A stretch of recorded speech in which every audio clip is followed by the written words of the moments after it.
अस्सलाम वालेकुम वरहमतुल्लाहि वबरकातुह। आज की इस वीडियो में हम आपको जो है वो ग्लोबल वार्मिंग के मुतालिक कुछ बताना पसंद करेंगे। ग्लोबल वार्मिंग जो है ये टेम्परेचर का हाई होना है और इसमें जो है वो टेम्परेचर वर्ल्ड के अंदर जो है बायोस्फीयर के ऊपर बढ़ता चला जा रहा है, जिसकी वजह से ये हो रहा है कि जो बर्फ़ है वो पिघल कर जो है वो दरियाओं की सूरत अख्तियार करती है और फिर उससे जो है ना वो सैलाब वगैरह आते हैं। तो ग्लोबल वार्मिंग के लिए हमें क्या करना चाहिए? तो इसके लिए सबसे जो बड़ा सॉल्यूशन है हमारे पास वो ये है कि हमें मुख्तलिफ़ किस्म के जो है वो पौधे और दरख्त लगाने चाहिए। वैसे भी आजकल जो है पाकिस्तान, इंडिया और दूसरे हमारे जो नेबरिंग कंट्रीज़ हैं, करीब के हमारे दूसरे ममालिक हैं या हमारे जो फ़ॉरेन कंट्रीज़ हैं, यूरोपियन कंट्रीज़ हैं, जहाँ पर ये बाहर की मौसम होती है और आती है, बारिशें होती हैं जहाँ पर, वहाँ पर जो है वो पौधों को जो है वो मुख्तलिफ़ दरख्तों को लगाया जाए। अब पौधों को लगाने का भी एक ख़ास टेक्निकल तरीका है। पौधे या दरख्त ऐसी जगह पर लगाए जाएँ जहाँ पर उनको बड़ा होने के बाद वो हमारे लिए तकलीफ़देह ना हो। मसलन जैसे पाकिस्तान, इंडिया के ममालिक हैं, बांग्लादेश है, इंडोनेशिया है, बर्मा है, थाईलैंड है, ये वगैरह वगैरह जो ममालिक हैं हमारे करीब-करीब के, तो इनमें अक्सर बेशतर लोग ऐसा करते हैं कि ऐसी जगह पे दरख्त लगा देते हैं कि जो बड़ा होकर वो बिजली की तारों के नीचे होता है, या वो किसी बिल्डिंग के करीब लगा देते हैं तो वो बिल्डिंग के करीब उसको फिर फ्लोरिश होने की जगह नहीं मिलती, या वो बिल्डिंग को नुकसान पहुंचाने लगता है तो फिर वो दरख्त को काटना पड़ता है। तो ऐसी जगहों पर दरख्त लगाए जाएं जहां पर ये बिजली की तारों के नीचे ना हो और जहां पे इसको काटने की ज़रूरत पेश ना आए। तो एक तो ये बात, दूसरी ये बात मद्देनज़र रखी जाए कि दरख्त जो हैं वो सोच समझ कर लगाए जाएँ। किस लिए कि दरख्त जो हैं वो, कुछ दरख्त ऐसे होते हैं जो कि साया देते हैं, छाँव के लिए लगाए जाते हैं, जैसे कि नीम का दरख्त जो है वो साए के लिए, पीपल का दरख्त, बड़ का दरख्त, ये जो दरख्त हैं, और इसी तरह से दूसरे कुछ दरख्त हैं जो कि साए के लिए बेहतरीन हैं। तो सबसे बेहतरीन जो है वो नीम का दरख्त है, और जो है वो बड़ का और पीपल का दरख्त जो हैं ये बेनियन ट्रीज़ कहलाते हैं। ये दरख्त जो होते हैं इनके साए बहुत अच्छे होते हैं और घने होते हैं, और इसके अलावा दूसरे भी पौधे हैं जो जिनकी छाँव अच्छी हो, महसूस हो कि हाँ ये दरख्त अच्छी छाया देता है, तो वो लगाए जा सकते हैं। इसके अलावा जो है ना फ्रूट्स के दरख्त लगाए जाएँ तो ज़्यादा बेहतर है। अब दरख्त तो हम लगा ही रहे हैं, तो अगर उसकी जगह हम फ्रूट्स वाले दरख्त यानी मेवेदार दरख्त लगा दें हम, तो उससे ज़्यादा फ़ायदा है कि उससे इंसानियत को भी फ़ायदा है, उससे जानवरों को भी फ़ायदा है। जानवरों में जो है वो जो फल होते हैं उनको बीमारियाँ खाते हैं, रेप्टाइल्स खाते हैं, बर्ड्स खाते हैं, एम्फीबियंस खाते हैं, तो वो दरख्त जानवरों के लिए भी फ़ायदेमंद है। उसके अलावा जो है वो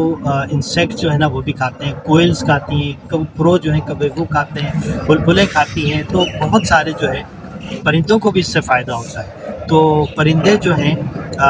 वो भी इससे फ़ायदा उठाते हैं, इंसानों को भी फ़ायदा होता है, दूसरे जानवरों को भी फ़ायदा होता है। तो दरख्त जो हैं वो फलदार अगर होंगे तो उससे सबसे बड़ा फ़ायदा जो है वो इंसानों को पहुंचना चाहिए, क्योंकि इंसानों ही के लिए तो सारी कायनात अल्लाह ताला ने तख्लीक की है, सारी कायनात को इंसानों ही के लिए तो बनाया है, तो काम भी इंसानों के लिए किए जाएँ। तो हम ग्लोबल वार्मिंग के लिए जो है सबसे अहम बात ये है कि हमें जो है वो दरख्तों में इजाफ़ा करना चाहिए, दरख्तों को लगाना चाहिए। अच्छा, दरख्तों को लगाने में यूनिक साइंस क्या है?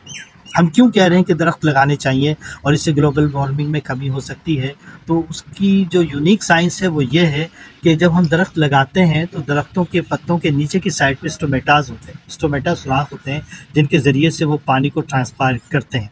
तो पौधे जो है वो ज़मीन से पानी लेते हैं जड़ों के ज़रिए से, और वो पत्तों तक पहुंचता है और उसमें सूरज की रोशनी पड़ती है, और उससे जो है ना फोटोसिंथेसिस का अमल भी होता है और ट्रांसपायरेशन का अमल भी होता है। ट्रांसपायरेशन के अमल से ये होता है कि उसमें से पौधों में से पानी निकलता है, पत्तों में से, और वो ज़मीन की तरफ आता है, और वही पानी जो है ना आबी बुखारात है, तो पानी जब वो लिक्विड फॉर्म में होता है तो वो पानी है, और जब वो गैसियस फॉर्म में होता है तो आबी बुखारात कहलाता है। इंग्लिश में हम इसको वाटर वेपर्स कहते हैं। तो ये वाटर वेपर्स जो है ना वो हवा में जब दाखिल होते हैं, हमारी इन्वायरमेंट में जब शामिल होते हैं, तो हमारी इन्वायरमेंट के टेम्परेचर को लो करते हैं, क्योंकि वाटर है, वाटर वेपर्स हैं, तो ये हीट को एब्जॉर्ब करते हैं, क्योंकि पानी जो है ना वो सबसे बड़ा हीट एब्जॉर्ब करने वाला सॉल्वेंट है। तो इस एतबार से जो है वो जो है ना वो जो टेम्परेचर है हमारी इन्वायरमेंट का वो डिक्रीज़ होता है। उसके अलावा हमें जो है ना वो पौधों ही के ज़रिए से ऑक्सीजन मिलती है, तो सांस लेने में फ्रेश ऑक्सीजन मिलती है, तो उससे भी हमें जो है ना रिफ्रेशमेंट होती है और हमारे अंदर जो है ना एक अच्छा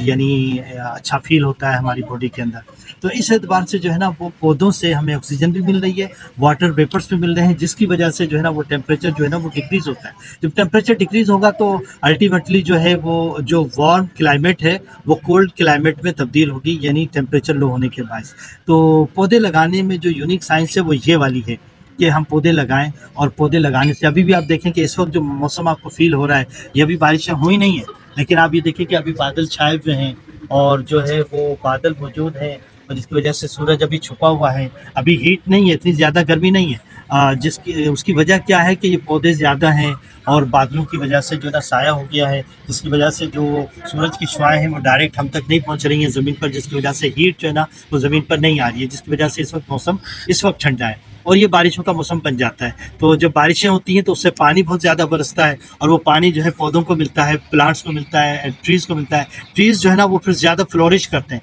और बहुत सारे जो पूरे साल बीज जो दरख्तों के पौधों के ज़मीन पर गिरते हैं वो बहुत सारे बीज उगते हैं, जिसकी वजह से जो है ना और ग्रीनरी पैदा हो जाती है और ऑक्सीजन में जो है ना वो इजाफा हो जाता है, और पौधों के ज़्यादा ट्रांसपायर करने और फोटोसिंथेसिस के होने की वजह से जो है ना और जो है ना वो वाटर वेपर्स ज़्यादा निकलते हैं ट्रांसपायरेशन की वजह से, जिसकी वजह से जो है ना वो हमारा जो मौसम है कूल डाउन हो जाता है। इस वजह से जो है ना ये दरख्तों के लगाने से हमें बहुत फ़ायदा होगा। तो मैं ये समझता हूँ कि हमें तमाम स्टूडेंट्स को, टीचर्स को, पॉलिटिकल जो हमारे बॉडीज़ हैं उनको, हमारे जो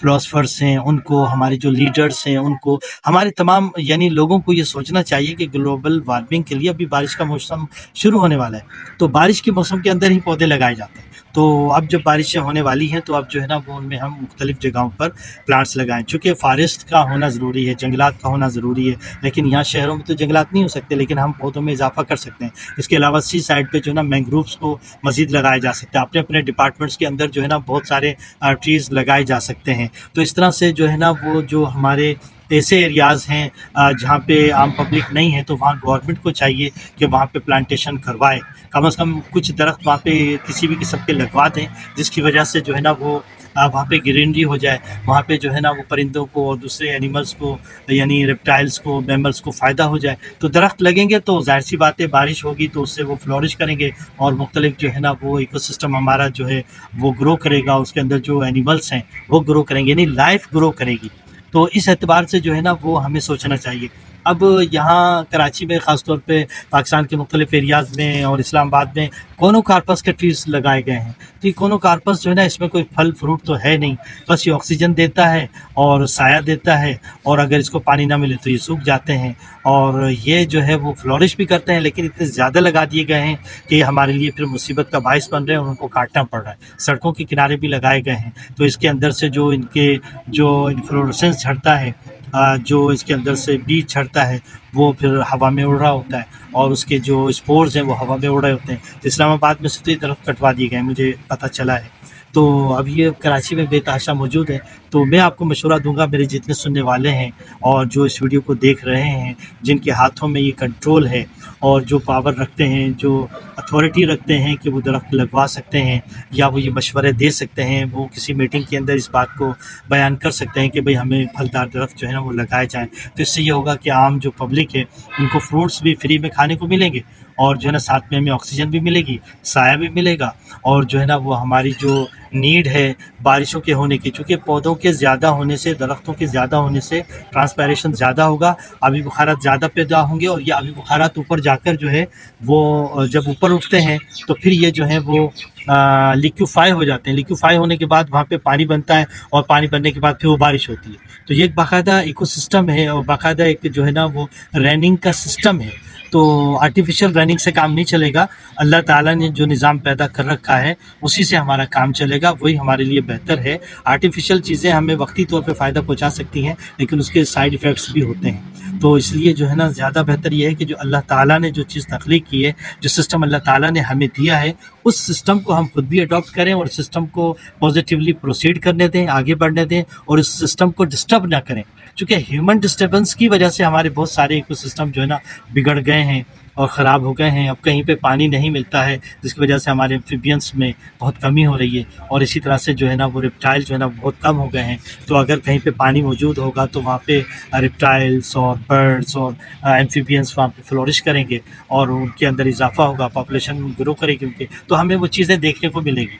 अगर वो हम इकोसिस्टम बनाएंगे नहीं और पॉन्ड्स वगैरह को बिल्कुल ख़त्म कर देंगे, पानी बिल्कुल नहीं होगा, तो जो लिविंग चीज़ें बेचारी कैसे ज़िंदा रहेंगी। ख़ास तौर पे एम्फीबियंस का जो है ना वो इस वक्त मामला है कि वो डेंजरस कंडीशन में है। इसलिए जो है ना अभी तो कुदरती तौर पे बारिशें इंशाअल्लाह ताला होने वाली हैं,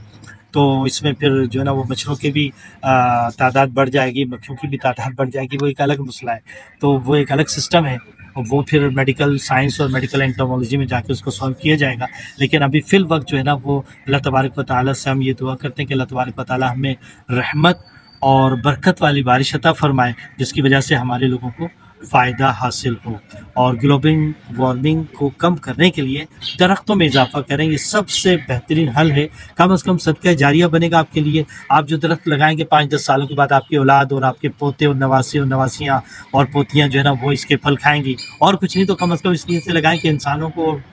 परिंदों को और दूसरे जानवरों को इससे फ़ायदा हो, तो इंशाअल्लाह ताला आपको इसका सवाब मिलेगा। अस्सलामु अलैकुम व रहमतुल्लाहि व बरकातहू।